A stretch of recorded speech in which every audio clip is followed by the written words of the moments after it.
I have really been looking forward to this discussion for quite some time. I met Dr. Jennifer Stelter, or was introduced to her, and learned about the book that she wrote. And as you all know, we love hosting authors on these discussions because they've taken an extremely deep dive into their subject area and are fantastic objective resources. But I was also excited because she's got a model of care, the Dementia Connection Model, that she's going to share with us. And I know this should be a very thought-provoking and informative discussion. And we're excited to welcome Dr. Jennifer Stelter to the stage.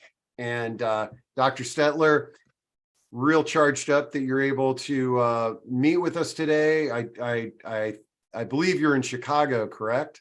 That's correct. All right. Well, before we dive into your book and the Dementia Connections Model, tell us a little bit about your background and what led to you being interested in this topic.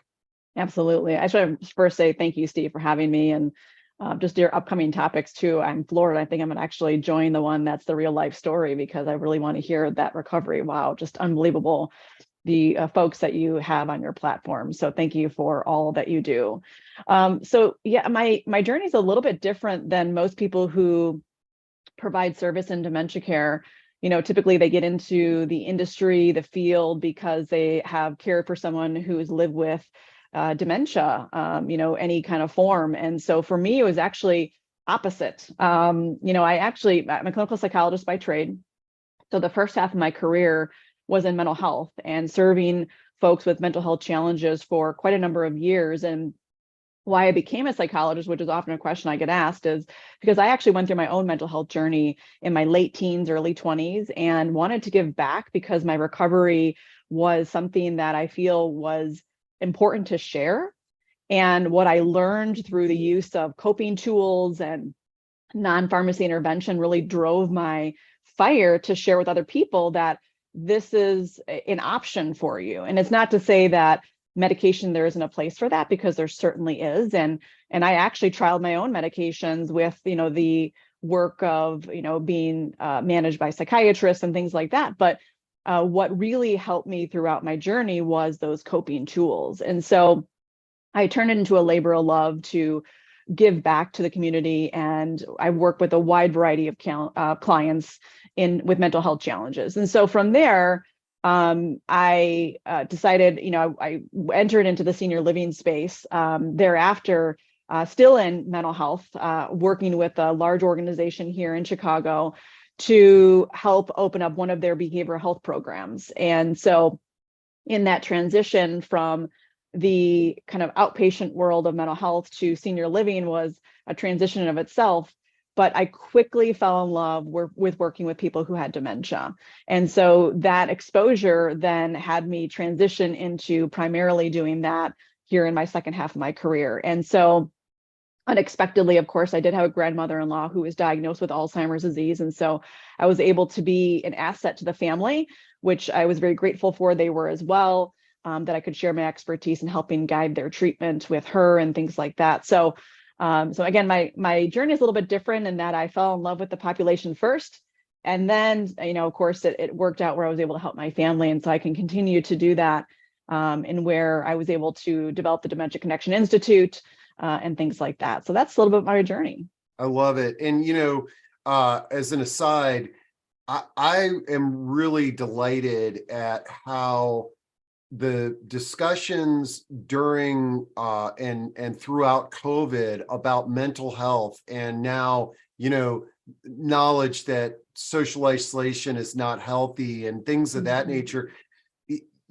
I feel like COVID did a lot to lower the stigma, the negative stigma associated with mental health and getting help, and that it doesn't necessarily mean that we're broken. It's something that we all can benefit from, just thinking differently about how we think and feelings and interactions. So 100%. I think that it's almost like, what can you take from the pandemic? Because there's so many bad things, but what we can take is that the opportunity to be able to shine light on how important it is for us all to have a therapist, a psychologist, a counselor in our back pocket. And I've always been stressing this, and now I can say that it's rung true, right? Is that, everyone has a dentist, everyone has a primary care physician, women, we have gynecologists. It's like you need to have, your therapist in your back pocket too, and see this person routinely for maintenance sessions, because this controls all of this. And so without this doesn't exist. And so I think that the pandemic had the opportunity to shine light on that, to say, this is an important person on your treatment team that you should have to maintain your health throughout the rest of your life. And so I couldn't agree more, Steve. Yeah, and I think your background is really an excellent one, because one thing that I hear an awful lot of is when families call me because mom and dad or somebody they're caring for, it has dementia and Alzheimer's.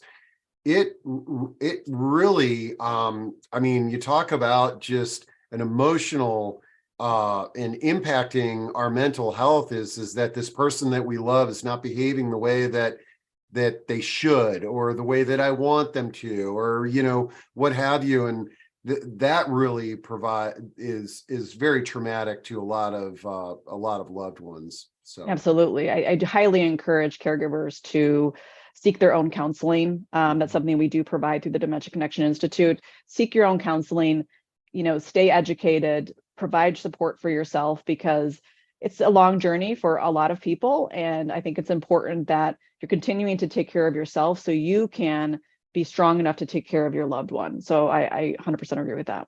Great. And so what I'm going to drop into chat is you're representing a lot of different organizations and products, but I'm going to definitely drop in your book and the link on Amazon if people are interested in that. And then you've been referencing the Dementia Connections Institute, so we'll drop that in as well. But then I think you've got a slide deck. You've got a slide deck that you're going to share to kind of give us some insights, and then we can talk a little bit about how the Dementia Connections Institute can help folks out. Yeah, absolutely. Thank you, Steve. I'll go ahead and share my screen now. And I encourage everybody to, if you've got questions at any point in time, drop them in, and we will do our best to address those. And I'm going to duck behind the curtain here. All right, take it away, Jennifer. Thank you so much, Steve. Yeah, so, this labor of love, right, it continues throughout my career, and why I developed the Dementia Connection Model. And so I'll kind of talk through, as I'm going through the slide deck, like how this came to be, because, by no means when I entered into the dementia care field did I think that I would be creating a new model of care. And, it was really an answer of pain points to many healthcare professionals and family members in talking with them and what they needed. And so it kind of just developed over a 10-year period. And being able to publish with Johns Hopkins, regarding the model in the book that, Steve's referencing in the chat, it just was an unbelievable kind of experience to be able to share this with everybody. So let's dive in, briefly, in knowing that folks like yourselves are, following individuals like Steve and his podcasts, his services, things like that. I think many people already have a good understanding of what is dementia, but I always like to start with just some basics just in case, and be able to also open up that door in case there are questions, because, we continue to learn all the time. I continue to learn myself. I continue to go to webinars and conferences to learn more about this disease, because things are forever changing in what we learn. And so just to start from a basic level, what dementia is, it's a neurocognitive disorder. And I think what is just unbelievable about our field is that, 10 years ago, we weren't able to diagnose. This was not in the Diagnostic and Statistical Manual, the DSM. It was not in that book that we use as psychologists and psychiatrists use to diagnose mental health disorders. And now it is, which is absolutely wonderful. And so the disease spans from mild to major, so mild cognitive impairment, all the way to a major neurocognitive disorder. But the term dementia is not the diagnosis itself. Okay, what dementia is, it's a loss of mental functioning. And so sometimes what we'll see if you're someone in a position where you might view diagnoses, or maybe you've seen your loved one diagnosis, and it says dementia with or without behavioral disturbances. And essentially what that means is that it's a placeholder. The physician isn't sure which type or form of dementia there is. But if you can believe, there's actually over 120 types of dementia, over 120. And actually, again, forever student, I will have, in the last year or so have been, telling people the latest is that there's over 100. And I just learned from a webinar the other day, over 120 now, right? Because we're adding in things like COVID markers and things like that too. So it's just unbelievable how we continue to learn.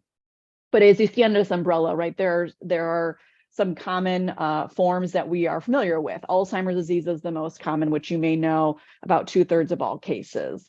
Frontal temporal dementia, something where we have more tools to diagnose this. We're more aware of those symptoms. And, folks, like the, Willis's and Moore's, Bruce Willis, Demi Moore, to be able to share what Bruce Willis is going through just allows the awareness to continue to unfold. So we're grateful that they're willing to share that personal journey, that he's experiencing. Vascular dementia, Lewy bodies, again, all common. Steve's person who's coming on, his guest in a couple of weeks, next week actually, was diagnosed with Lewy bodies. So these are kind of the most common that we see within the field, but there are, again, over 120. And so when we talk about the myth that I often, or a saying that I often hear is, my mom had Alzheimer's disease, she did not have dementia. And that's not accurate, because Alzheimer's disease is a form of dementia. But if someone has dementia, it does not necessarily mean they have Alzheimer's disease, because as you can see, there are many forms, right? So it's important that we are striving for that actual diagnosis, which we can do now through a series of diagnostic evaluations. Why our treatment team is so important, because a neurologist should be involved, a neuro or clinical psychologist, and so on and so forth. And so it's important that we put all that information together to be able to know what that diagnosis is. So as I mentioned, dementia is a loss of mental functioning, which causes deficits in memory, language, learning ability, judgment, and orientation. So depending on which symptoms are present, that would equate to which form of dementia that they have. And I got to correct my slide right here, over 120 forms of dementia, pretty crazy. And so with the Dementia Connection Model, it's a new framework, meaning that it actually came out October of 2021 when published in the Busy Caregiver's Guide to Advanced Alzheimer Disease with Johns Hopkins. And as I mentioned, a labor of love. I entered into the dementia care space not knowing I would actually kind of move into that. I was, came into senior living about 12 years ago, and from that point, I was working on a new behavioral health program for this company I was consulting with. And, when I was exposed to their memory care program that they had for the company, I just said, this is where I really need to be as well. And so I had the opportunity to be able to take on that program, the various sites that they had, neighborhoods at, manage and really redevelop their whole entire program to make it very successful. And so I was, through that journey, listening and observing nurses, CNAs, activity staff, family members, just saying, this is a struggle, especially nurses and CNAs, when they've told me, I was just astounded that they don't get training in school for this. And I was like, wow, so you come into this field and your first education on dementia is when you enter or you start to work for an organization in senior living. And that just astounded me. And so I said, there's got to be a better way to explain what's going on so people can truly connect to the people that they care for, whether that's their residents, it's their loved ones, so on and so forth. And so, the framework was kind of developed in terms of understanding what the disease is, which is that theory of retrogenesis that you see here on the slide, which we'll go into. And then it was, okay, well, now that they have this information, well, how do I use it, right? And that's the active habilitation, which you see there. We're going to go into that.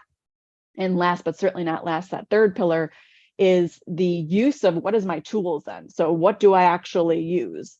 And the use of sensory stimulation. So we're going to talk about why you're going to use sensory stimulation as it ties back to what you're learning about the disease. So without further ado, I'm going to play you a video that I created to explain the Dementia Connection Model, and then I'm going to add some pieces to it to kind of recap as well. So here we go. This may be familiar to you. All too often you want the best for the person you care for, but time and time again, the interaction just doesn't seem successful, leaving you feeling less connected to the person and potentially sad, frustrated, and hopeless. The Dementia Connection Model brings together 3 known pillars in dementia care into one framework: the theory of retrogenesis, the act of habilitation, and using sensory stimulation to create sensory-based information for the person with dementia. The first pillar of the Dementia Connection Model is the theory of retrogenesis, created by Dr. Barry Reisberg. This theory says a person with Alzheimer's disease loses brain functions in the reverse order that they learned them. Therefore, all their skills will go in reverse from adulthood to infancy, like how they walk, talk, take care of themselves, cope with stress, etc. Consequently, their chronological age will eventually not match their developmental age. Dr. Reisberg found that those with more advanced Alzheimer's disease may be in a state where their developmental age is anywhere between 7 years old to 4 weeks old. So, although you may be taking care of someone with dementia who is 80 years old, they may have the skill abilities of a young child. However, his theory does not support treating the elderly like children, although the acceptance of the person's current skill abilities is crucial to understanding what they can and cannot do, and to lower the expectations that the caregiver may have of the person with dementia. This allows you, as the caregiver, to be fully present, not blocked by thoughts that lead to sadness, frustrations, and hopelessness. The second pillar of the Dementia Connection Model is the act of habilitation. Simply put, it is important to consistently reinforce the skills the person still has. There are 2 known skills a person with dementia has as the disease progresses. 1, because we know their skills are reversing toward a younger state, they will navigate their new world similarly to how infants, then children, navigate theirs, using their senses to take in sensory-based information. Young ones will use their senses to learn meaning, and then what things are called, from the use of auditory, visual, olfactory, gustatory, and tactile stimuli. 2, they can still feel a full range of emotions. Although they may not be able to express those feelings through words, they try to communicate them through behavioral expressions, similar to how children communicate before they know and understand words to describe their feelings. To put these together, stimuli from the outside either directly or indirectly influences the limbic system of the brain, which houses our mood and memory. So stimuli can influence our emotions and our memories. When we reinforce our emotional and memory skills in a positive way over and over again, those skills will stick around for much longer. Also, specifically, the person with dementia will start to associate those positive feelings with you, who is providing the positive stimulation, creating a deeper connection. Therefore, the third pillar of the Dementia Connection Model is using positive sensory stimulation to create this sensory-based information for the person with dementia to take in that will influence their emotional and memory skills.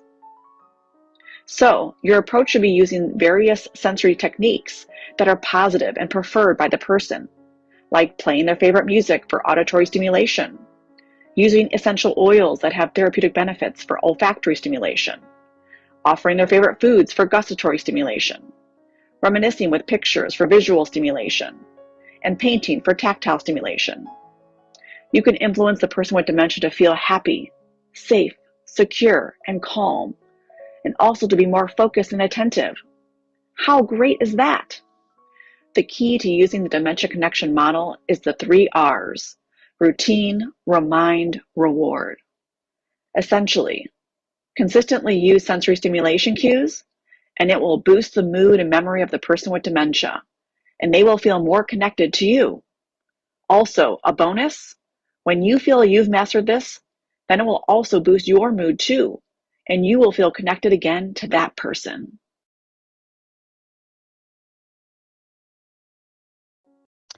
So simply put, when we look at these three pillars, it's looking at that theory of retrogenesis as just an explanation to allow us to put ourselves in that person's shoes to say, what does their world look like as they're progressing through this journey?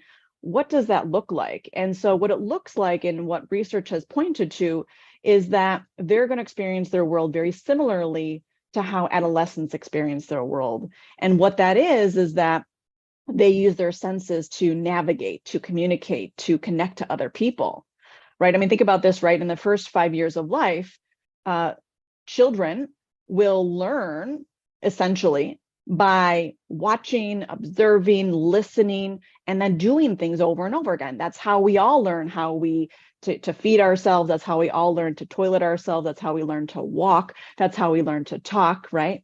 We at 2 years old didn't pick up a book and read it and just did it, right? We had to take in the information called sensory-based information in and use it.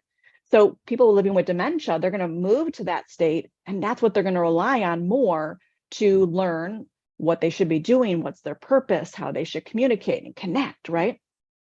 So because we know that, of course, we're going to use sensory-based stimulation, right, to connect with them.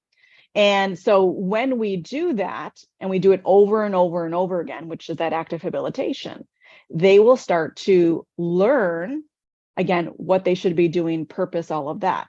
So there's an immediate effect, which is explained through that clinical understanding of what happens when stimuli comes in.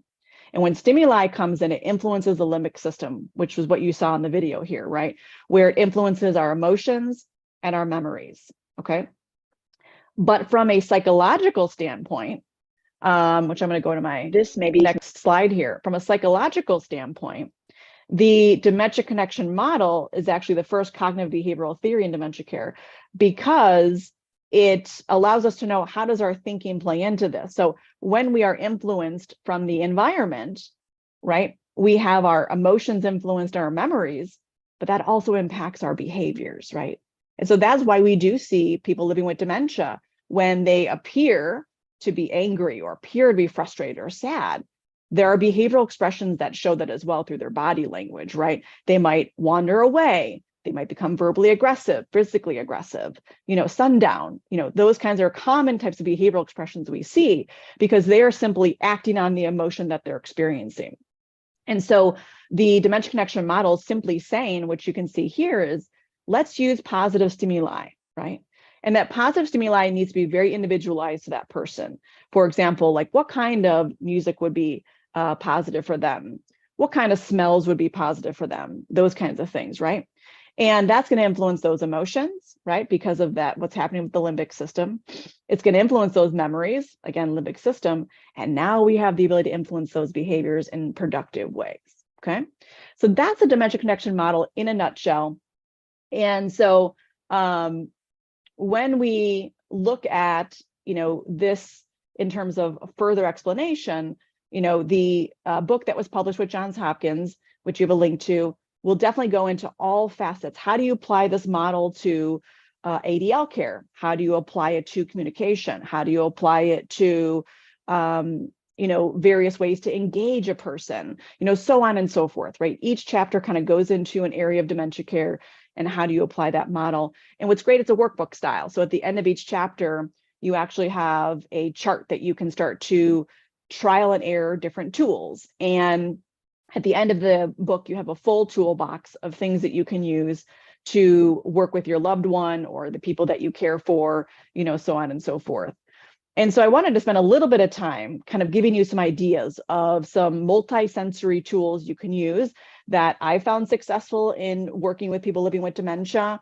And again, I just want to preface that it needs to be individualized. So if you know the person, you may know already what kind of music that they like and things like that. But if you don't know them and you're getting to know them, then we're going to trial and error, right? And so let's start with visual stimulation, what we see. And in my book, I go into more depth about colors because colors are very profound. Very similarly to how colors are very profound to adolescents in the first few years of life as their eyes are forming, colors are very profound. And that's, if you recall, if you are a parent or maybe a godparent or an aunt or uncle, whatever it might be, right? You may recall that bold colors are really powerful in the first few years of life. So the same thing is going to be with people living with dementia, because again, everything's going in reverse towards infancy. But lime green is actually the most profound color because it is the longest color that we as humans can see. But specifically in a clinical trial that was done around sundowning, they found that when the environment and even employees wore lime green, that they had a decrease in sundowning kinds of behaviors. And so I've encouraged that people, organizations I've consulted with, that are you open to trialing your nurses and CNAs to moving from the traditional white uniforms to lime green to see if this helps with reducing, various things that go along with sundowning. And so some have taken that and we've seen some really good success. Now, if you're into using signs, which is a great visual as well throughout the environment to guide the person so that way they can be as independent as possible, there's another specific trial that was done looking at font. And so they're recommending 22 to 24 font size in the acrylic type. So if you're familiar with different kinds of font sizes, there's different ways you can display your words. Acrylic is the best for people living with dementia, and your sign should be lime green. And this clinical trial actually showed an increase in navigation by 33%, which is wonderful. Other powerful colors, red and yellow, okay? When we talk about dining, these are really great colors to have your plateware, okay? So do away with any white, creams, or really dark colors. Think bold color plateware to help to sustain attention, increase hunger. And these are clinical trials that were done through Boston University. And so those are some really bold colors that you want to stick to. I'm not going to go through every single color for time purposes, but you can catch more in the book, of course. But other visual stimuli, think about pictures that they might want to look through or talk about, right? That's going to be a great way to reminisce and to bring out that visual stimulation that's positive. Other relaxing scenes that can either be, displayed via artwork, on the TV, iPads, phones, outside their window, taking them outside. What is their Zen? What would they like to see a lot of? Okay. Some resources for you that people that I've ran into and that we worked with. Memory Lane TV is a great resource. That could be at home. It could be within a facility if your loved one is living there. Or if you work for an organization. It's a great way to have very controlled TV because, as you know, there's so many negative aspects that can be shown on TV, and people living with dementia, as the disease progresses, they won't be able to decipher what's real and what's not real. So it can cause a lot of distress to them. So with Memory Lane TV, it's like Netflix for people living with dementia, where it's all pro-social, positive kinds of content, which is great. And then our company has actually added the olfactory piece to it, using essential oils and things like that. So check that out. Also reading magazines and books, another great resource. Link Senior is specific to senior living organizations, but they've got a lot of great content that can be used as well. But we have to pay attention to our facial expressions as family members, caregivers, because what they read on our face is what they're going to think that they need to express as well. And so we don't want them to match anything that's negative in nature. We want them to match positive things, right? So we have to do our very best to make sure our face shows a calmness or a happiness or a contentment, things like that. Moving on to auditory stimulation, again, what do they like to hear? Music has been shown and clinically trialed, time and time again, very profound. Music and Memory has done some really great research on this, and finding music of their era that they can identify with is really powerful. But think of other, relaxing sounds that they enjoy, whether that's white noise, birds chirping, kids laughing, a certain family member's voice, right? I have DreamEgg as a resource here, can be found on Amazon. A little on-the-go device that plays different sounds that could attach to a wheelchair or walker. And it's just great because you're able to kind of choose what they like, and it can always go with them, which is wonderful. or it can be used in the event that maybe they start to feel negative emotions and those behaviors are coming out, and you can start to play that music if you need it in the moment. But let's pay attention also to our tone of voice, because how we are speaking is going to be indicative of how we feel often. So we want to make sure we're trying to, talk calmly in a monotone kind of voice that really expresses, various things and how we're feeling in a positive way. Now, these other things I have on here, validation therapy, best friends approach, these are all approaches to care that maybe you're familiar with if you've been in this industry, all great forms of auditory stimulation. I promote all of these as these are folks who are colleagues of mine who created them. Tactile stimulation, so what we feel, right, with our hands. And so this can be things that we make, things we create, things that we do, right? Why, next to olfactory stimulation, tactile is so powerful because not only, of course, is it enjoyable to do the things that we like to do with our hands, but there's a process that starts to occur when we use our hands called neuroplasticity. And this may have been discussed before on Steve's podcast, but what's important to know about neuroplasticity is that it's always, when that process is occurring, there's always new neural connections forming in our brain, which is great. Our brain can adapt to use other parts that are needed. And so it's really wonderful that it can do that. And so the more that we do things with our hands, it's creating that neuroplasticity process. But the side benefit of that, and so at the Insta, we always talk about side benefits to our non-pharmacological tools versus side effects when medications are used. So a side benefit is that a grounding effect occurs where it lowers anxiety and fear, increases attention and concentration. And that is the best recipe when caring for someone with dementia. Would you agree? I think you would, right? And so tactile stimulation is such a powerful way to connect to that person. And we'll talk about why olfactory is also important. But here are some examples you see on the slide of things that they can do. Again, what did they like to do? What do they like to do? And that may change as the disease progresses, because they might start to like things to do that they liked in their 30s, 20s, teens, things like that. So we may be forever changing. But you can also use different kinds of hand exercisers or fidget items, can also take into account here to use hands, the use of dolls and pets in terms of animatronic pets and things like that, really well known and well used here in our industry. Lego play is somewhat new on the scene, but creating stories through the use of Legos. And as a disease progresses, I would just recommend using bigger pieces and things like that, especially if they're having hand dexterity issues. And as the disease progresses, they may put little pieces in their mouth. So we'd certainly want to stay away from that from middle to late stage. And then again, another approach to care, Montessori method, if you're familiar with this, with Cameron Camp, another colleague of mine, and he is, educating people on repurposing what they did for a living, doing it now. And I have used this tactic so many times with people living with dementia, and the joy on their face and what they get out of it all the time is just unbelievable. So highly recommend that too.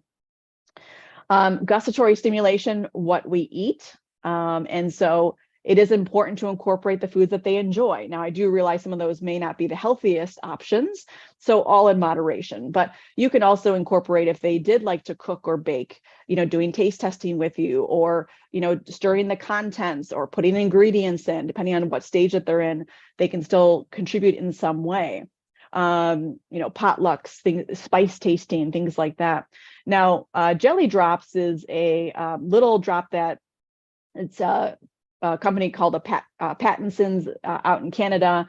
And if you're not familiar with it, it's a really great resource to have, because if your loved one or residents are challenged with drinking water, which is often the case as the disease progresses, we want to get water in them as much as possible. And they may not always enjoy drinking regular water. So jelly drops are great because they're dissolvable. You just pop them in the mouth. They taste like candy, but they're sugar-free. So great for if there's any health concerns, weight, diabetes, anything like that. This is sugar-free. And it gives them that burst of like a Kool-Aid or something like that. And, oftentimes they want more, which is wonderful, because, people living with dementia eventually are not going to think to drink. And so we need to be able to do that for them, to remind them to take those things. So jelly drops are a great resource as well. And then, of course, we have our olfactory. And with olfactory stimulation, we That's what we smell. And why what we smell is also so impactful, just like tactile stimulation, is because it's actually a direct influence of the limbic system. All other stimuli is actually an indirect, meaning that it's processed somewhere else in the brain first, and then it goes to the limbic system. Where with olfactory, it actually is a direct influence and can start to take magic, I'll say, within 22 seconds, really, really fast. You know, if you think about you're trying to make a positive influence or you're trying to change behavior with an RX medication, that can take up to 30 minutes to start working. Where with olfactory stimulation, 22 seconds to start working. Unbelievable, right? And so this can be, you know, exercising that olfactory can be, you know, kind of doing a guess game with different pungent items in jars and guessing what those are. Using a humidifier regularly is just really good for breathing and having some, you know, good flow of oxygen there. But, you know, if the person loves to, you know, smell fresh baked cookies or coffee, you know, those are things that you can use as well. But we are a big proponent of using essential oils. And why is that? Because a lot of people living with dementia do experience anosmia, which is the loss of smell. So they won't be able to smell things like coffee and bread and those kinds of things eventually. Where with essential oils, it doesn't necessarily matter if they can smell the scent that they're smelling. Essential oils will still always work because they have an entryway into the blood-brain barrier, the way that they're broken down into very small molecules when diffused in the air or when inhaled. And so what's great is that essential oils can still be impactful, even though they may have anosmia present. And so that is, of course, aromatherapy, right? And so aromatherapy, I've been using this for years with people living with dementia, and there's a whole section of it in my book. And there are oils for all kinds of things that you may need that your loved one or your residents are struggling with, from, you know, appetite issues to, you know, gut discomfort issues, mood, right? Sundowning types of behaviors, sleep issues, right? These are all very common types of symptoms that are experienced, and there are essential oils for those things. So it's important to choose the oil that is going to be indicative of that particular symptom that they're experiencing. And we have a whole bunch of options that are in the book, but also we have a new certification program to certify any caregiver, whether you're a family member, whether you are a professional, on the Dementia Connection Model, and we give you resources as to which oils you should use for which symptoms throughout the whole seminar. So that is a much longer discussion, but important to choose the oil based on which symptom you're trying to treat. And what's great about essential oils is that they're minimal to no side effects, depending on how it's used. You definitely need to be educated on safety, dilution, all that kind of stuff, which we provide you at the Institute. But it's certainly something that can be very profound. I've seen so many benefits to this. And so to kind of tie this all together with all the senses, right, we developed the perfect day. And the perfect day essentially is saying that through the use of habilitation, you are consistently using these sensory-based tools throughout the day. You can actually set your loved one, your residents up for success, okay? Creating the perfect day. And so when we have done this, and I did this through a trial specifically in wellness dining, and not only did we see immediate effects of, you know, increased appetite and, you know, more food consumption and things like that, we saw a long-term effect. So in about 4 weeks, we actually saw that residents in this particular community, they learned what they should be doing. They learned when it was mealtime. They escorted themselves to the dining area, right? Just the independence we saw through this was unbelievable. So the Dementia Connection Model does show that there's immediate and long-term effects, which is wonderful. And so when you go through this perfect day, think about high intensity kinds of activities and engagement in the morning, and you want it the kind of intensity to come down throughout the day to match their circadian rhythm. And that's going to reduce sundowning types of behaviors. And so I've actually seen in different kinds of clients and things that I've worked with that we've been able to eliminate the sundowning behavior simply by implementing the perfect day. So in the morning, think of this is where your exercise comes in, which is multisensory, cognitive games, which is multisensory, music, auditory, essential oils, olfactory, right? You want to use things that are going to be upbeat, things that are going to, again, burn that energy. With essential oils, we recommend peppermint and a wild orange or a citrus of some sort, because peppermint's very invigorating. Wild orange increases appetite and uplifts mood. That's a great recipe in the morning, right? Midday, you carry on that music, you want to upbeat, but you want it with no words. So kind of think like upbeat classical kinds of music, so people can socialize and not distracted by the words, and then carry on with that citrus scent. Bergamot is another example of a great citrus for increasing the appetite, keeping mood elevated. And then, of course, right after that, we want it to calm down, right? We want them to start to calm, right? And they have difficulty calming themselves, and that's why sundowning occurs. And so that's where you're going to pull out all that tactile items, right? The dolls, the pets, whether it be art, whether it be fidget items, weighted blankets, things like that. Music's going to be very calming. We suggested what's called a non-biharmic music, where it's one tone playing. That's been studied to show very effective for sundowning kinds of behaviors. Diffusing lavender essential oil, very calming, okay? You're going to do this about 30 minutes prior to the expected sundowning time. So that way they're in it, they're engaged, they're immersed in all this positive stimuli. And this will help to lower that opportunity for sundowning behaviors to occur. And you can actually use these all through the evening, and then diffuse that lavender all through the night for a nice restful night's sleep, to get up and do it the perfect day all over again, right?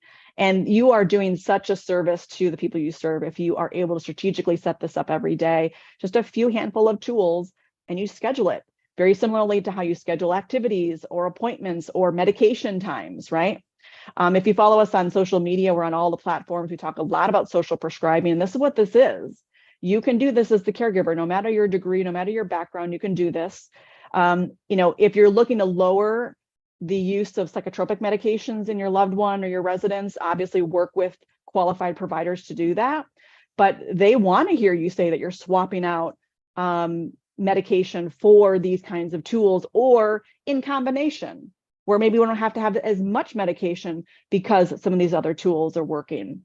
And that's where I bring in my prior life into this life to share this with you. So that's really the Dementia Connection Model in a nutshell, how different tools that you can use, how you could apply rehabilitation throughout the day with regards to that reinforcement of skills.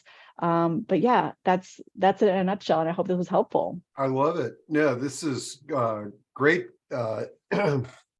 Jennifer. And what I also love is when these discussions intersect with previous discussions. So like some of the things that you referenced, the validation method, we've had them on talking about that platform, and the Legos, and we've had discussions related to that. One of the things that you referenced that I was not aware of are the jelly drops. That's really a great product there. It looks to be an amazing product. Absolutely. Let's see. Puro says, is there any certification for caregivers to add as a skill set as well and volunteer or look for an alternate carrier? So if somebody is interested in this, like, what does the process look like to become certified in this method? Absolutely. We made it as simple as possible. I've been in this industry for a long time, and I know some certifications, there's a lot of hoops to jump and things like that. And I understand as a caregiver, you just don't have time for that. And this certification is in certifying you how to connect to that person, right? So it's open to anybody, no matter of your degree. So we have family members who take it. We've had healthcare professionals take it. And it really has served, our mission, and we continue to strive for that mission to educate as many people as possible. So you simply will go to our website, dementiaconnectioninstitute.org, click on certification programs, and you can read about the Dementia Connection Specialist, or DCS, credentialing certification program. And then you click on that and you sign up for one of our dates. You'll be sent an application to complete, and then you simply take the course, pass the exam, and you're certified. It's that simple. And what's great within our certification, and what's a little bit different than other certifications, is of course you get the workbook, which is very common, but you also get your own sensory toolbox called my toolbox. And in there, we go through certain things. These are all samples that we go through within the seminar to teach you how to use these things. So in there, a few essential oils. My book is in there, actually. You get the book with it. You receive a tactile object in there that you can use it for yourself or for the people that you care for. And there's a pain pack in there. We talk about ADL care and how to reduce pain. So there's a lot of different fun tools in there that you get along with the certification. And so it's a really easy process to sign up. Now, if you're a healthcare professional, there's also a trainer option where you can actually train others to become DCSs. We need more members to help carry out our mission. We have a few handful throughout the United States. We're known nationwide and hope to continue to expand that. So we welcome healthcare professionals to help us out. Well, you could also see we're having somebody in, like if you're working in a community where you're supervising a lot of people, having the trainer credential, I guess, to just your own internal staff, helping them understand this a little bit better. Absolutely. Really good question here. We're seeing a doctor about my mother this weekend. I have two questions. How soon before this recording will be posted? Well, I generally get it up in an hour. So I should have this up in an hour. If you go to proaging.com, you should see it up there. And if not, just send me an email and I'll send you the link and we'll make sure. And then two, is there a list of questions that I can take to my doctor? She is 88 and he is 90. My father and I are the caregivers. So it sounds like mom is the one that is has dementia. So any words of wisdom, and maybe, I mean, obviously getting your book and reading through it, but what are some things that we can do? Like if somebody's in the audience right now, like this person asking this question, what are some things maybe we could do this weekend or share some of these resources with our health providers?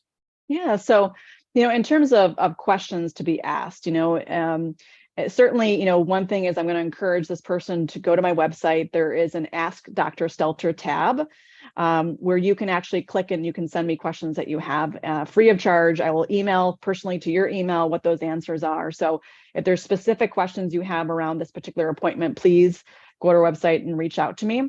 But otherwise, the biggest thing is, and depending on where you guys are at in this journey with her, is definitely what are my options for resources, right? I think that's the biggest thing, because there's no known medical treatment for dementia. A lot of it is social based, right? It is, what are the tools I can use? Who's out there to help guide my treatment? Things like that. So I would certainly focus on what your resources are that they're specifically recommending based on her symptomology and things like that, because it all depends really on what he's thinking too. Now, if she's not yet been diagnosed, I would highly recommend, if you ask, that you have a neurologist that they would recommend that you go to, where further testing can be done. Would they recommend a neuro or clinical psychologist for further testing to help provide some of that content to the neurologist that you'll eventually go to? That would be important as well. I would also take a look at if this physician particularly is concerned, that this person is in their earlier phases. There are some newer Alzheimer's medications that have come out, if the physician feels that she may have Alzheimer's, that might be able to be, this person may be able to be a candidate for. The newest one is called Laducanumab that came out. The efficacy rate is in about the 40 percentile. It's pill form, better than the first version that came out, which was Aducanumab, and that was more IV therapy, which was a little harder, less efficacy. So see if mom is a candidate for something like that. The earlier you can start her on some of these kinds of newer medications, the better. But she may or may not be a candidate for that, but I would ask about that. Okay, is she a candidate for these newer Alzheimer's medications that have just come out? Now, Medicare does not cover it, but work with your doctor around what that might look like and things like that. If he's suggesting a neuroleptic medication, I think that's something that you guys can discuss as well. But again, earlier started, the better. So, but in terms of, various resources, the Alzheimer's Association, fantastic resource. They have got so much on their website for children taking care of their parents and things like that. So definitely a great resource there. You might want to get with some kind of case manager to help guide you through the process in terms of educating you on various options for care at home. And then if you decide to eventually place mom in a facility, what those options are as well. So, but yeah, I mean, I hope that helps in terms of, just generally knowing what might be going on. I hope that's helpful. Yeah. And while you were talking, I dropped in from the Alzheimer's Association some information on lecanemab. And so that might be interesting to some folks. And yeah, so definitely, and definitely, because the way you described that question, it's you and your dad taking care of mom. It's like having an aging life care manager or some kind of external support network will be helpful. Okay. Because as I thought the beginning of your presentation was brilliant there, Dr. Stelter, we're talking about the I forgot how the functional ability of somebody with dementia. You could be communicating with a 7-year-old, but it's your mom who it's hard to sort of detach yourself and realize that this is mom. Let's see. Jennifer says, for local folks, Insight Memory Care Center offers free consultations and other resources. So if you're especially in the Northern Virginia area, definitely check out Insight Memory Care Center. They are a positive aging community champion, but they are just really into quite a lot of innovative treatment and support groups and things of that nature. Let's see. And I'm dropping their info into chat there. Okay. And of course, I'm looking at the clock, and it's like we burned through an hour. But let's see. We've got another question. What can you tell me about type 3 diabetes? And I'm assuming type 3 diabetes related to Alzheimer's, dementia, and memory care. I'm assuming that's how that question came through. I mean, I'll talk generally about diabetes itself. It's a precursor, risk factor, if you will. Diet, exercise, all of that plays into increasing our risk for developing dementia if we are on the unhealthier side. And so it's really important that we look at our lifestyle in order to help to lower our risk. Yes, we have risk factors around aging, and we have risk factors around heredity, of course. But there's been more and more research that shows that how we treat ourselves can be a precursor as well.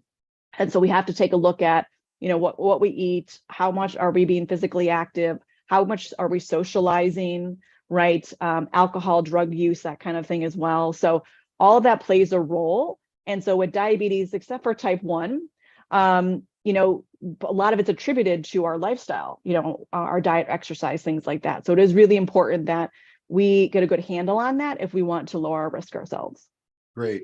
And then one thing that I like to do, I know we're kind of wrapping up here, but whenever I have an author on, I always like to take a peek at the table of contents of the book.